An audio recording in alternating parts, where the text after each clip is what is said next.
కరకరలాడే కారం బఠానీ క్రిస్పీగా టేస్టీగా భలే ఉంటాయి. స్వీట్ షాప్స్ లో మనమందరం ఇవి కొని తినే ఉంటాం కదా, ఈజీగా ఇంట్లో ప్రిపేర్ చేసుకోవచ్చు. ఒక బౌల్లోకి 1/2 కిలో ఎండు బఠానీ తీసుకొని ఒకసారి క్లీన్ గా వాటర్ తో వాష్ చేసి నీళ్లు పోసేసి ఒక 1/4 టీ స్పూన్ ఉప్పు వేసి నానపెట్టేసుకోవాలండి.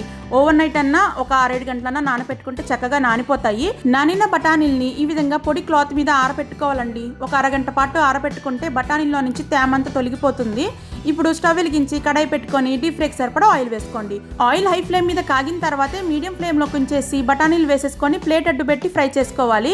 ఆయిల్ చిందే ఛాన్స్ ఉంటుందండి. ఒక 5 నిమిషాల వరకు ఫ్రై చేసుకుంటే బఠానీలు రంగు మారి పైకి తేలుతాయండి. ఇంకా ఫ్రై అయిపోయినట్లే. ఫ్రై చేసుకున్న బఠానీలు అన్నిటిని టిష్యూ పేపర్ లోకి తీసేసుకోండి. ఒక బౌల్లోకి వేసేసుకొని సరిపడా కారము అలాగే ఉప్పు వేసేసుకొని ఈ విధంగా బాగా మిక్స్ చేసేసుకోండి. చూసారు కదా ఎంత క్రిస్పీగా సౌండ్ వస్తుందో.